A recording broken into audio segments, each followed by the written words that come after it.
사랑하는 교우 여러분께 아기 예수로 오신 우리 귀하신 주님의 이름으로 문안합니다. 지난 한 주간 주의 은혜 가운데 평안하셨습니까? 복잡하고 가난하고 또 때때로는 우리의 마음을 속상하게 하고 아프게 하고 슬프게 한 여러 가지 사건들 속에서도 샬롬의 평강으로 우리와 함께 하신 주님을 찬양합니다. 저와 여러분의 소망을 하늘에 두고 있기에 우리는 세상의 일로 더 많이 낙심하거나 실망하거나 또 기뻐하거나 즐거워하거나 그러지 않고 오직 주님이 주시는 평강 가운데 살 수 있게 되었습니다. 벌써 12월의 첫 번째 주간이 되었군요. 날씨도 얼마나 추워졌는지 모릅니다. 마지막 남은 한 달. 우리 교회력으로는 이제 대림절의 시작인데 지난주부터 시작했는데요. 주님을 기다리시는 그런 절기 아닙니까? 과연 우리에게는 우리 주님을 기다릴 만한 마음자리가 있는가? 그 빈 마음자리, 우리의 마음을 비워내야 되는 것, 이런 것들을 생각하시면서 오늘 함께 예배할 때에 우리 주님이 주시는 평강이 저와 여러분의 생각과 마음을 붙들어 주시기를 소원합니다. 우리 경배찬송 85장 1절과 2절 함께 찬송하면서 2022년 12월의 첫 주일 예배를 우리 하나님 앞에 올리도록 하겠습니다. 구주를 생각만 해도 이렇게 좋거든. 주 얼굴 배울 때에야 얼마나 좋으랴. 만민의 구주 예수의 귀하신 이름은 천지에 있는 이름 중 비할 데 없도다.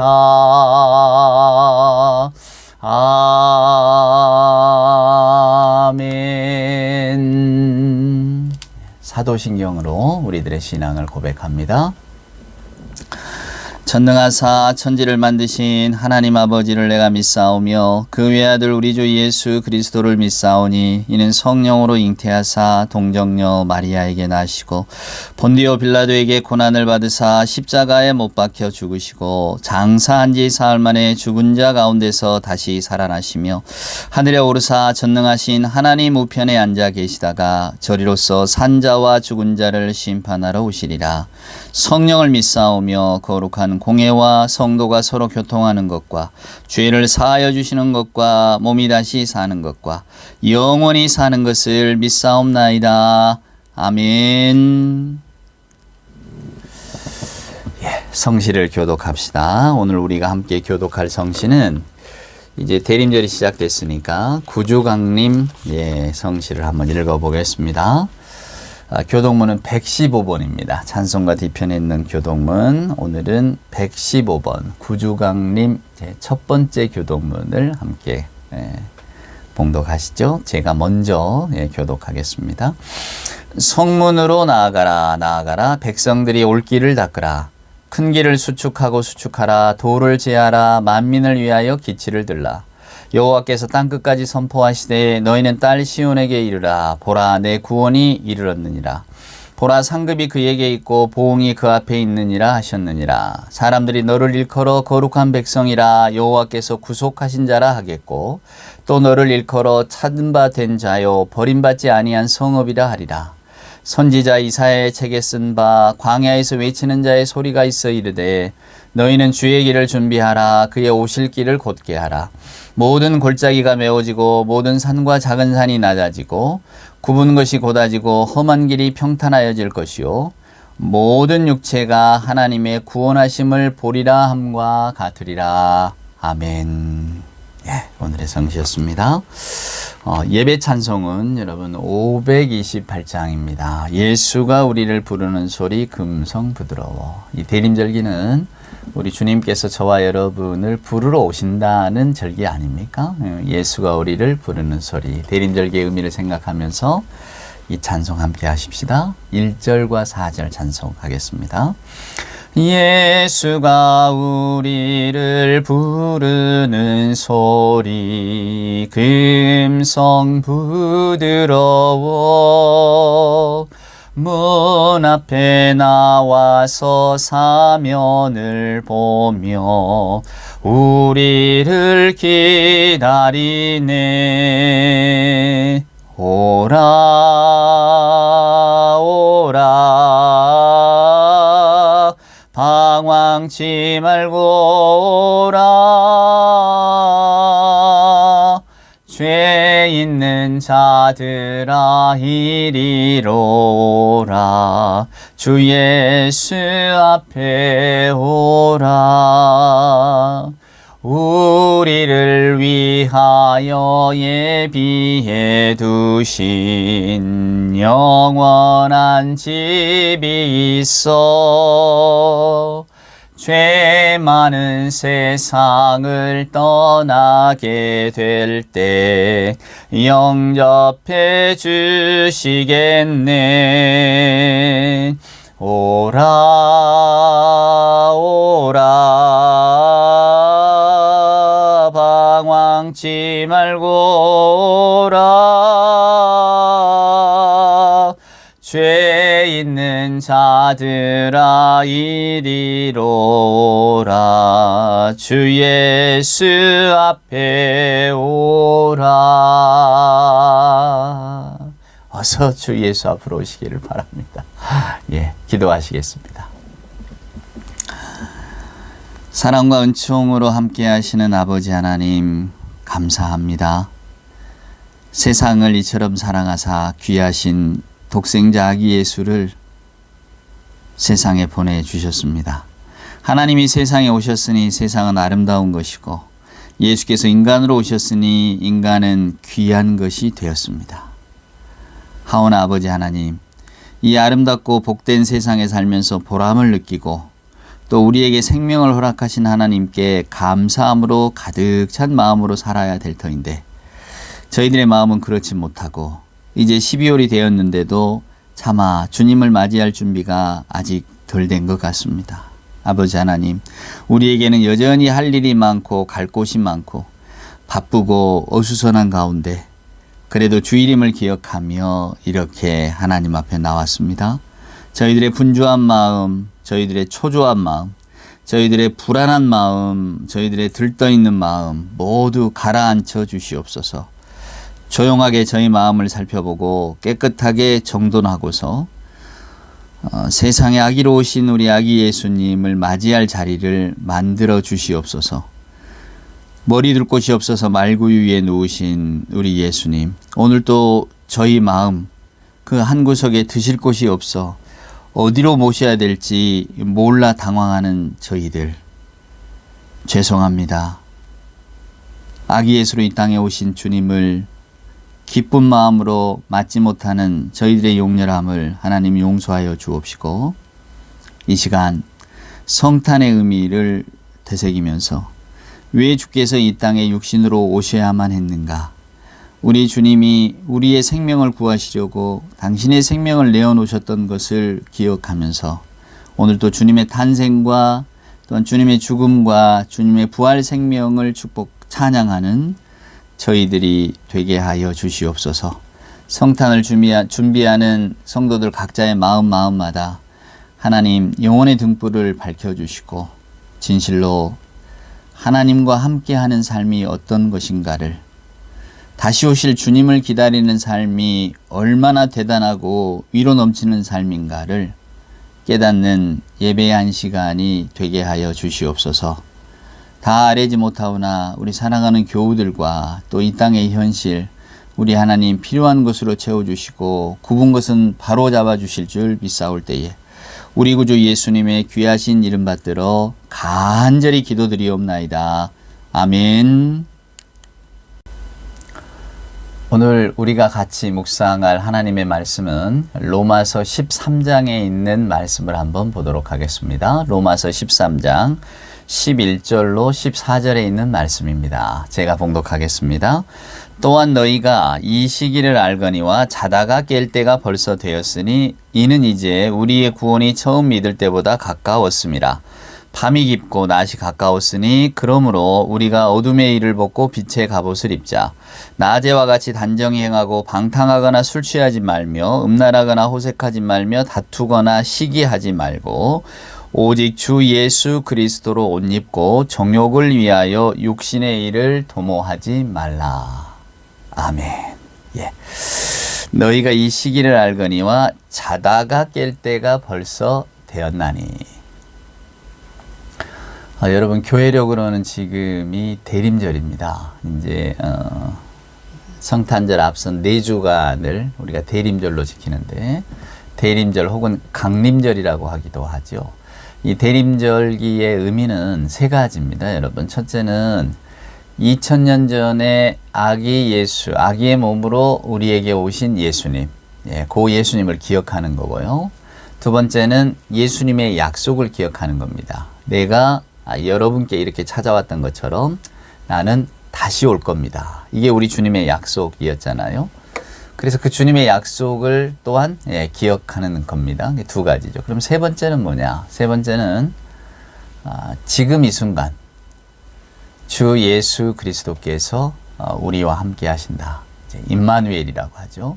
그 의미를 되새기는 겁니다. 대림절의 의미는 3가지. 2000년 전에 탄생하신 예수님을 기억하는 것, 다시 오실 예수님을 기다리는 것, 그리고 지금 우리는 예수 그리스도와 더불어 살고 있다는 것. 여러분, 제가 그 창세기 28장 여러분께 설명을 드리면서 야곱이 이제 그 들에서 꿈을 꾸잖아요. 그때 꿈에서 깬 야곱에게 하나님이 약속을 해주십니다. 그게 뭡니까? 너 어디로 가든지 내가 너와 함께하고 너를 지켜주겠다. 그게 이제 임마누엘의 약속이거든요. 그 약속이 오늘 예수 그리스도에게 아기가 태어날 때 임마누엘이라 하리라 그러잖아요. 내가 너와 함께한다. 함께하시는 하나님. 그러니까 우리는 그 시기를 살고 있는 거죠. 여러분은 어떠신가요? 우리가 하나님과 더불어 산다는 것은 어떤 의미일까요? 또 주님을 다시 기다린다는 것은 또 어떤 의미일까요? 예수 그리스도를 우리 안에 품고 산다는 건 저나 여러분이 살아가고 있는 삶에 어떤 의미와 위안을 던져주는 일일까요? 제가 여러분, 우리 조선시대 연산군을 기억하시죠? 왕이었지만 폐위가 됐기 때문에 왕으로 불리지 못하고 군으로 불리는, 우리 조선의 왕 가운데 군으로 불린 사람이 2사람이잖아요. 연산군, 광해군. 그래서 그들도 이제 실록이, 우리가 보통 무슨 왕이면 다 조선왕조 실록처럼 이렇게 왕에 대한 역사를 실록이라고 하는데, 이 사람들은 그러지를 못해서 그냥 연산군 일기, 광해군 일기 뭐 이런 식으로만 그냥 남아 있는데, 그 연산군 일기, 연산에 관한 어떤 그 심리 분석 이야기를 좀 할 필요가 있어서 그걸 보다 보니까 하나님 없이 살아간다는 삶은 이런 거겠구나. 우리 주님을 기다린다는 것이, 또 우리 주님을 기다리지 않는, 그러니까 주님이 오실 것을 기다리지 않는 사람들의 마음이 이것은 아닐까라는 생각이 들었습니다. 오늘 우리 본문에도 그런 잠깐 대목이 나오는데, 여러분 아시는 것처럼 연산은 5살 무렵에 어머니가 사라집니다. 우리가 흔히 폐위 윤씨라고 하듯이, 오늘은 뭐 국사 시간이 아니기 때문에 제가 그건 자세히 설명은 안 드리겠습니다만은, 하여간 연산은 5살 무렵에 어머니가 사라져요.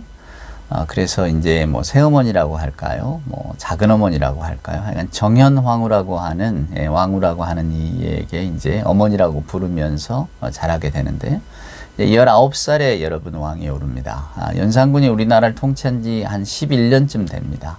연산은 30의 나이에 죽게 되는데요. 물론 이제 쫓겨나서 이제 유배 갔다가 거기에서 무슨 역병에 걸려 죽었다 기록이 이렇게 되어 있습니다만은, 19의 왕이 오른 연산. 근데 20살에 자기에게 어머니가 있었다는 것. 물론 어머니가 있겠죠. 근데 어머니가 어떤 사람이었다는 것, 어떤 죽음을 맞았다는 것을 연산은 알게 됩니다. 그가 세자였을 무렵에 아버지의 허락을 받아서 이제 자맹이라고 하잖아요. 궁 밖으로 나간 적이 있대잖아요. 그때 이제 이렇게 탄식을 했대요. 그 어미소의 젖을 먹고 있는 송아지를 보면서 저 송아지도 어미가 있는데 나는 왜 엄마가 없냐? 요렇게 이야기를 했답니다.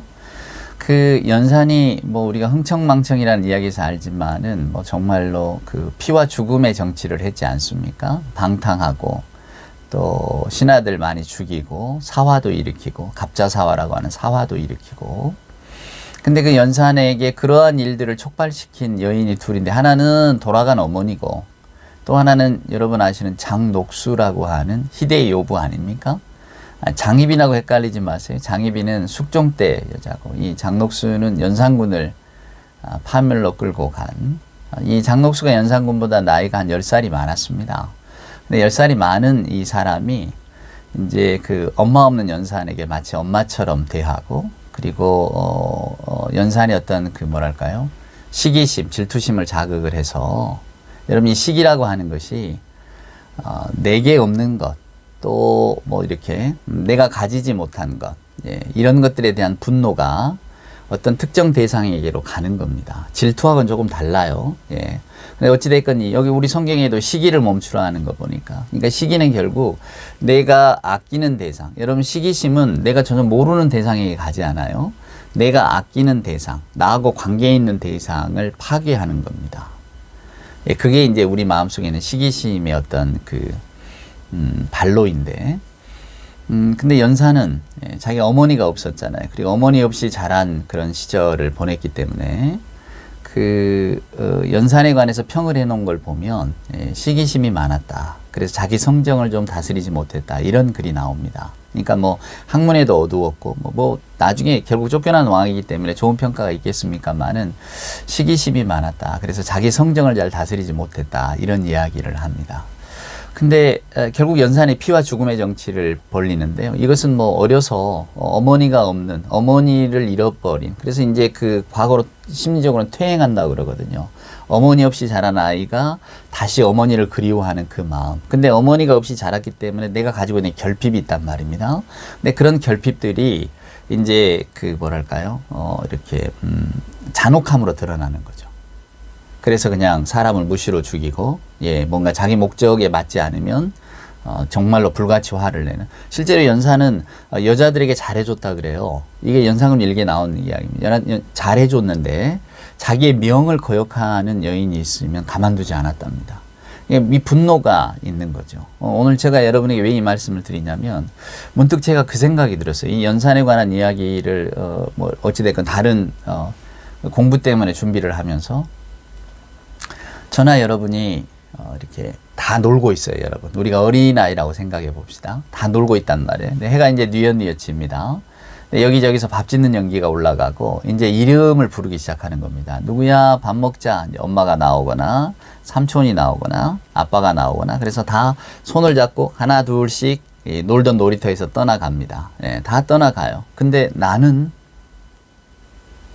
불러줄 엄마가 없어요.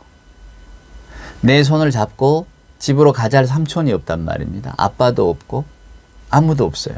다른 사람들은 다 돌아가는데 엄마 아빠를 갖고 자기 집으로 다 돌아가는데 나는 돌아갈 집도 없고 나와 함께 가자는 사람도 없고 그렇게 해서 그 텅 빈 운동장에 놀이터에 혼자 서 있는 아이의 심정 여러분 짐작이 가십니까? 하나님 없는 삶이 이런 게 아닐까 하는 생각이 들었어요. 저나 여러분의 마지막은 결국은 우리가 홀로 가는 죽음의 길이라고 하잖아요. 근데 우리가 뭐 노쇠하건 어쩌든지 간에 뭐 죽음은 뭐 분명한 사실이고 우리 육신의 죽음이 다가올 때 우리의 심정이 어떨까? 저는 아직 그 심정까지는 다가가 보지 못했기 때문에 알 길은 없습니다. 근데 문득 이런 생각이 드는 거예요. 그런 마음이라면 내가 그런 마음으로 갖고 산다면 내가 세상을 아름답게 볼 수 있을까 하는 생각이 들었어요. 그때 친구들은 다 엄마 손 붙들고 뭐 삼촌 손 아빠 손 붙들고 자기 집으로 돌아갈 때 내가 돌아갈 곳이 없고 내게는 아무도 없다라고 생각이 들면 나는 굉장히 분노감이 몰려올 것 같아요. 외로움, 고독감도 물론이지만 쓸쓸함도 물론이지만 내가 왜 이렇게 됐지? 왜 나는 이러지? 왜 나는 갈 곳이 없지? 라고 하는 어떤 분노감에 사로잡혀서 내가 가지고 있던 그동안에 쌓아왔던 모든 것들은 다 잃어버릴 것 같은 그 막막함이 하나님 없는 사람의 마지막이 아닐까라는 생각이 들면서 오늘날 우리가 이렇게 살아가고 있는 것은 아닐까 하는 생각이 들어요.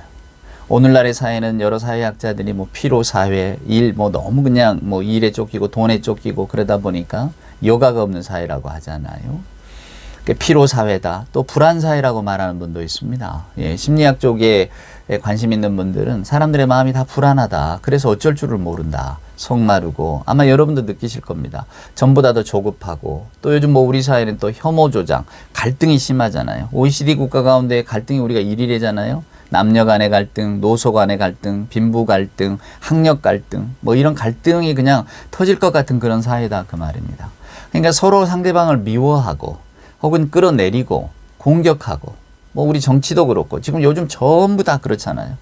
그저 공격하지 못해서 안달인 것 같은. 그러다 보니까 마음들이 더 뭐랄까요, 싸해지는 성탄의 계절에 주님을 기다리는 우리가 여러분 어떤 마음을 가지고 주님을 기다릴까를 생각해 봅니다.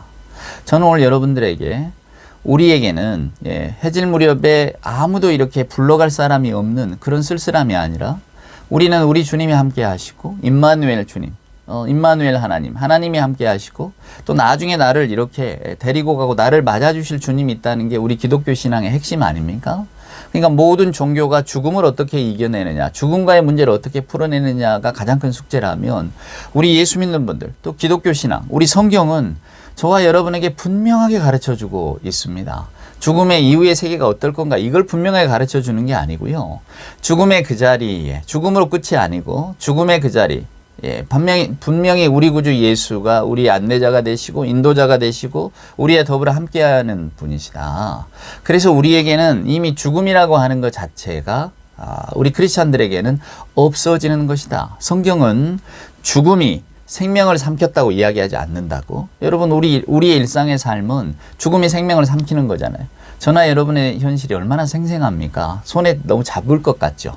오늘도 여러분은 식사를 하셨을 것이고 누군가를 만나서 이야기를 했을 것이고 누구로부터 어떤 그 사랑을 받았을 것이고 또 누군가를 미워하는 감정, 분노하는 감정도 있었을 겁니다. 감사하는 마음, 흡족한 마음, 참 기분 좋다 이런 마음도 있으셨다면 무엇 때문에 내가 마음이 불편하고 정말 내가 오늘 폭발 일발 직전까지 갔단 말이야. 뭐라도 좀 뭐 깨트리고 집어 던지고 한마디 속 시원하게 욕이라도 뱉어야 내가 좀 풀릴 것 같은 그런 순간들이 있었다. 모든 게 다 생생하거든요, 여러분. 기쁨의 순간도 생생하고 분노의 순간도 생생하고. 그러니까 이 현실이 너무 크다 보니까 우리는 자꾸 죽음이 있다는 사실을 잊어버리고 삽니다. 잊어버리려고 해요. 근데 막상 이제 죽음이 눈앞에 다가올 때 하나님이 없는 분들은 해가 지는데 다 불려가는데 나는 불러줄 사람 없고 혼자 그 운동장에 서 있는 그 심정으로 죽음과 맞닥뜨릴 거란 말입니다. 근데 우리 예수 믿는 분들은 그러지 않는다는 거죠, 여러분. 우리가 이 시점에서 어떤 그런 느낌들을 느낄 수만 있다면 이 성탄절이 왜 우리 크리스찬들에게 큰 복인가, 이게 신앙의 유익인가라고 하는 것을 아실 수가 있을 것입니다. 사도 바울은 우리에게 이야기합니다. 이제 때가 더 가까이 왔다고. 이제 우리에게는 밤은 사라졌고 빛의 시대가 왔다고, 여러분. 근데 여러분은 어떻게 사실 거냐고 우리에게 묻고 있잖아요. 저는 문득 창세기의 요셉의 이야기가 생각이 납니다, 여러분. 자, 요셉이 형제로부터 시기 질투 많이 받았잖아요. 오늘 공교롭게 이 시기에 대한 이야기가 나오는데 시기 질투를 많이 받았단 말이에요. 물론 아버지 야곱이 요셉을 편애했던 것이 가장 큰 이유일 것입니다. 괜히 형제들이 요셉을 미워하거나 그러지는 않았겠죠. 근데 그 마음들, 다 사랑받고 싶지만 사랑받지 못하는 그 마음이 자기 사랑하는 동생에게로 그 적개심이 가는 겁니다. 시기란 그런 거라고 제가 말씀드렸잖아요. 전혀 모르는 타인에게 가지는 않습니다. 우리는 타인을 시기하지는 않아요. 언제나 우리가 사랑하는 사람, 우리와 가까운 사람, 언제나 우리가 가장 사랑하는 것이 우리를 가장 힘들게 하잖아요, 여러분. 사람도 그렇고 일도 그렇고 우리는 사랑하는 것 때문에 힘들어지는 것이지 사랑하지 않는 것 가지고 우리가 힘들지는 않습니다. 그건 그냥 무시해버리면 되고 못 본 척 지나가면 되니까. 근데 우리는 모두가 다 아버지로부터 사랑받고 싶고 인정받고 싶은데 아버지는 내 동생만 사랑한단 말입니다. 나도 내 동생을 사랑해요. 동생이니까, 혈육이니까. 나도 내 동생과 잘 지내고 싶단 말이에요. 근데 이 동생이 내 사랑을 뺏어간다고 생각하니까 이제 적개심이 불타오르는 거죠. 내가 비록 사랑하고 아끼고 내 가족이지만 쟤를 죽여야만 내가 산다고 생각하니까 이제 모든 적개심이 그에게 이렇게 집중이 되는 겁니다. 그래서 결국 어떻게 됩니까? 요셉이 결국 죽임 순간에 왔다가 루벤이 말려서 팔려가잖아요, 여러분. 자, 팔려가서 애굽에 살다가 이제 그 이야기를 여러분 아실 겁니다. 자, 형들이 기근이 들어서 음식을 구하러 왔습니다. 돌려보냈다가 다시 이제 베냐민을 데려오죠. 베냐민은 어머니가 같은 아들 아닙니까? 요셉에게 있어서는. 요셉이 생각할 때는 베냐민은 엄마도 없이 어려서 자랐고 또 형들이 또 뭐 예뻐하기보다 구박했을 것 아닙니까? 아버지의 편애가 자기 베냐민 뭐 이렇게 갔을 터이니까 어찌됐건 간에 그렇게 참 좋은 어린 시절을 보내지 못했을 거라는 걸 짐작을 하는 거예요, 요셉은. 그러니까 어떻게 됐건 이 베냐민을 한번 얼굴도 보고 싶고 데려와서 자기와 함께 살고 싶은 욕망이 있었겠죠. 그래서 하여간 두 번에 거친 에피소드 가운데 베냐민을 데려와서 베냐민 얼굴을 봅니다. 그리고는 이제 곡식을 들고 이제 돌아가는 어떤 그 짐 속에다가 은잔 숨기잖아요, 여러분. 뭐 여러분 다 아실 겁니다. 만약에 여러분이 저 베냐민 이야기 모르는데요, 그러면 창세기 40장 이후를 쭉 읽어보십시오. 예, 이게 재미있습니다. 요셉이 계책을 꾸미는 거죠. 베냐민을 붙들어 두려고 베냐민의 짐 속에다가 은잔을 숨깁니다. 그리고는 이제 떠나갔을 때에 갑자기 군대를 보내서 맞고 은잔을 훔쳐갔다. 베냐민의 짐을 뒤져보니까 그 속에서 나왔잖아요. 그러니까 이제 베냐민을 종으로 삼겠다고 다 끌고 와서 이제 베냐민을 두고 가라고 이야기합니다. 요셉의 속셈 따로 있죠.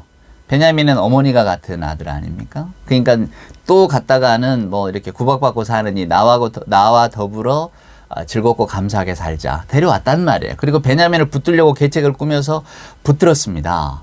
근데 그때 너무나 예기치 않은 일이 일어난 거예요, 여러분. 어떤 일이 일어납니까?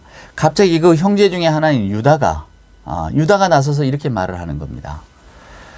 옛적에 우리 아버지가 사랑하는 아들을 잃고 상심했던 것을 나는 기억합니다. 요셉을 두고 하는 이야기죠.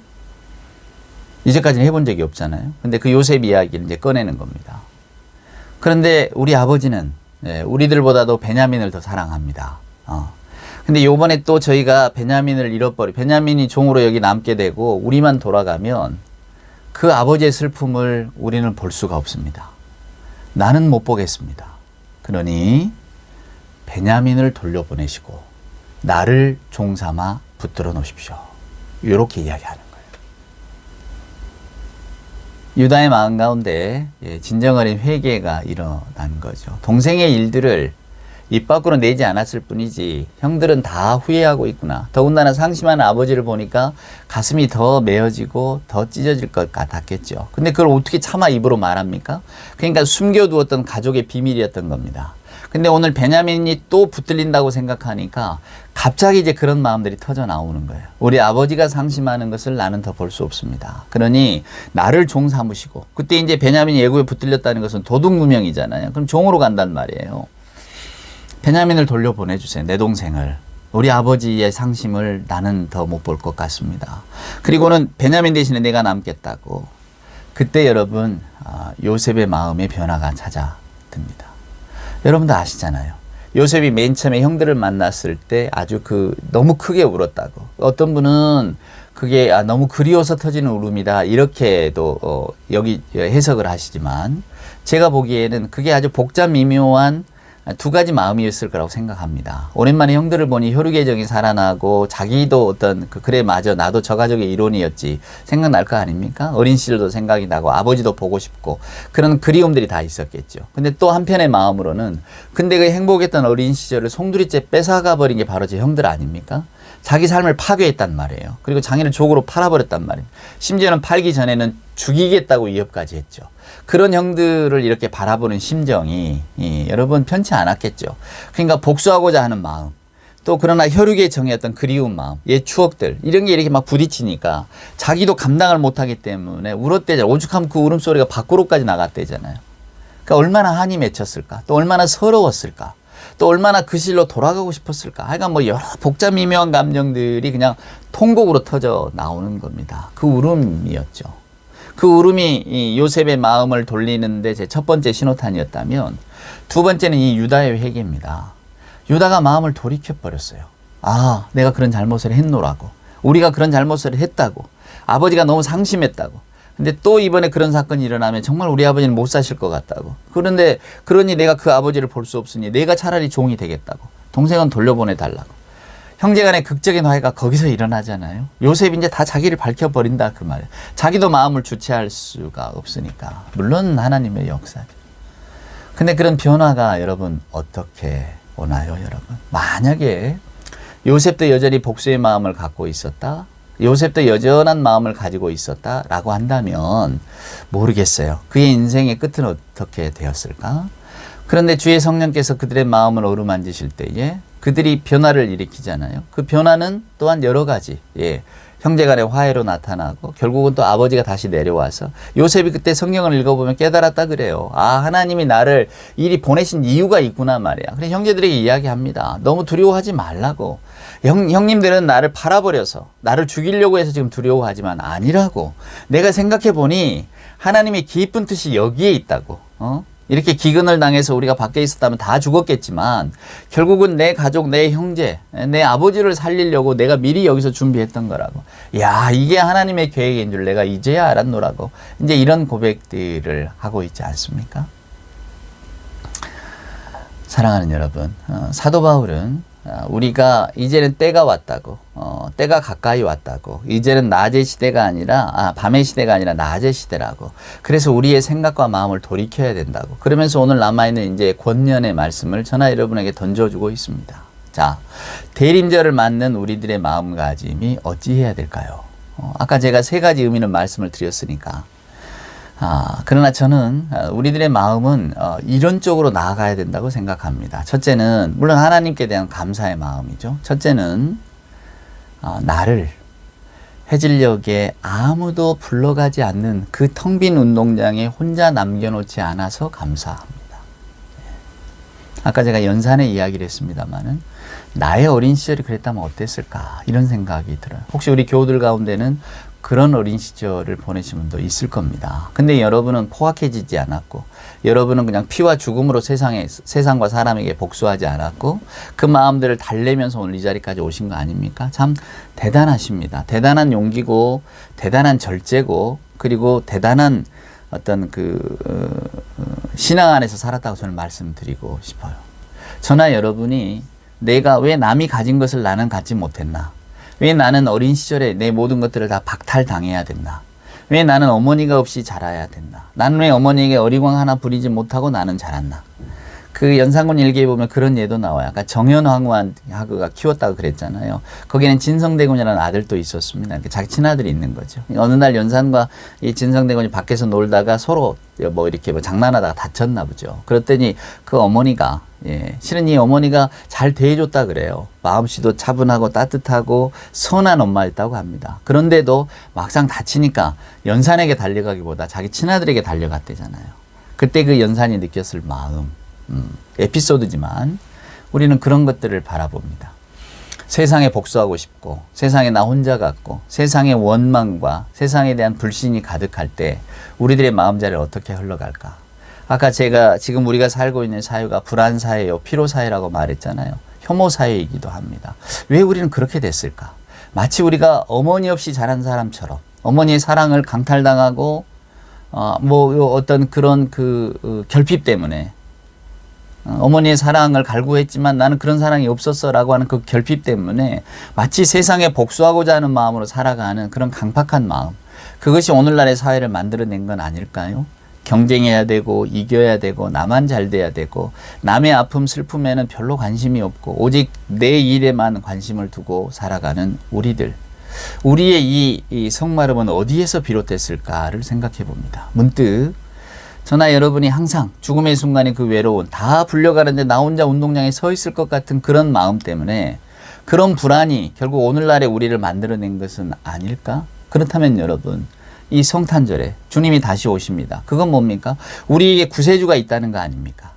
죽음을 이기시는 하나님의 능력이 있다는 거 아니에요? 저나 여러분이 죽을 때에 혼자가 아니라 그리스도와 더불어 함께한다는 의미 아니겠습니까? 그럴 때 우리가 마음속에 갖는 그 안정감과 그리고 신앙이 주는 평안함이 있잖아요. 맞아. 우리 주님이 내 죄를 대속하시고 나의 구세주가 되셨지. 결국은 나와 함께 하시지. 우리 성탄절의 의미는 임마누엘, 함께 하시는 하나님의 의미가 있는 것이지.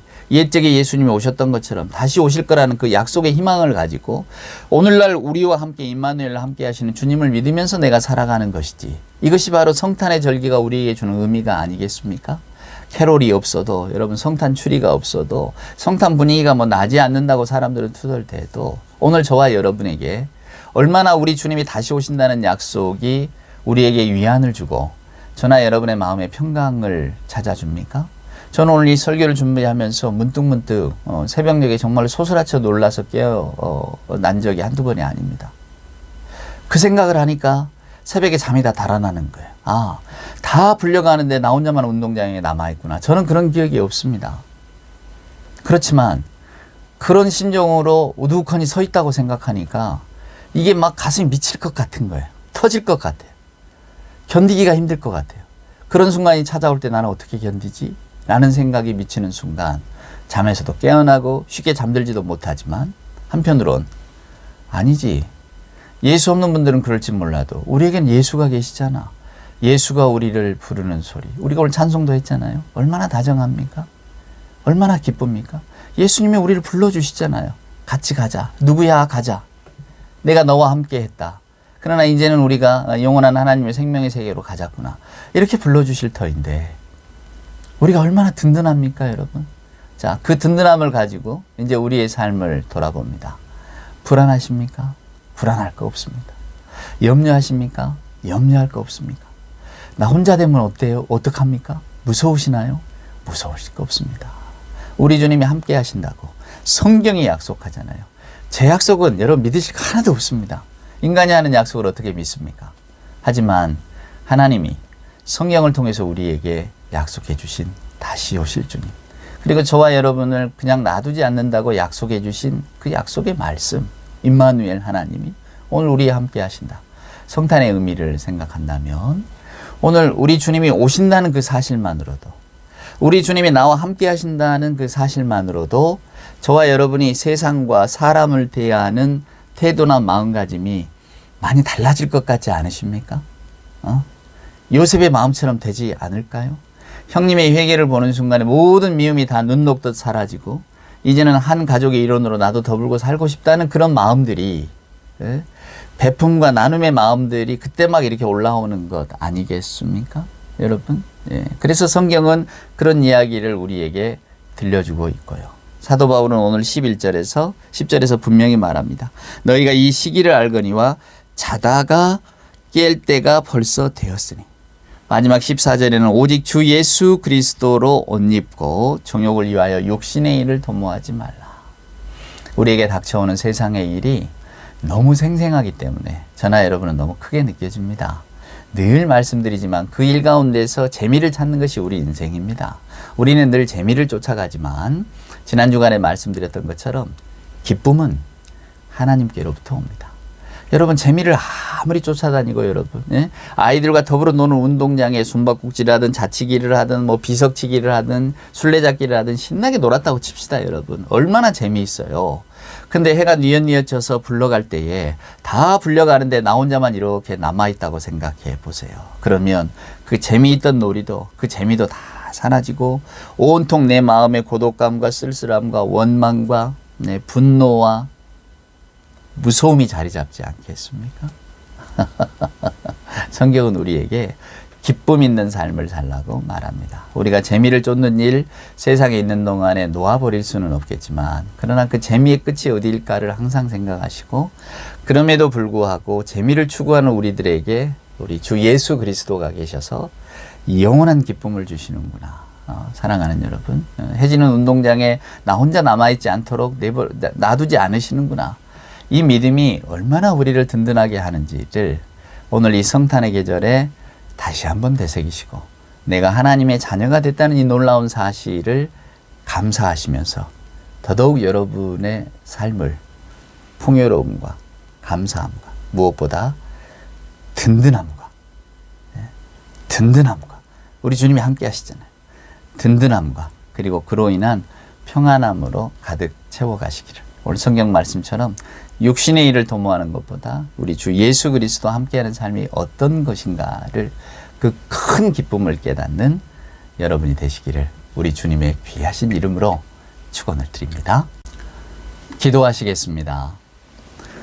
이제는 우리 구주 예수 그리스도 크신 은혜와 아버지 하나님의 만극하신 사랑하심과 자비하신 성령님의 함께하심이 우리 주님 오심이 또 오신다는 약속이 어떤 의미인가를 깨닫고 오늘 또 임마누엘 주께서 함께하시고 내 평생에 더불어 동행하신다는 사실이 나에게 얼마나 큰 위로와 평강과 기쁨과 감사함을 주는가를 깨닫는 우리 주님의 귀한 자녀들 머리머리 위에와 저들의 가정 위에, 일터 위에 늘 기도하는 그 기도의 제목들 위에 주님 사랑하시는 복된 교회 위에 이제로부터 영원 무궁토록 함께하여 주옵기를 간절히 축원하옵나이다. 아멘.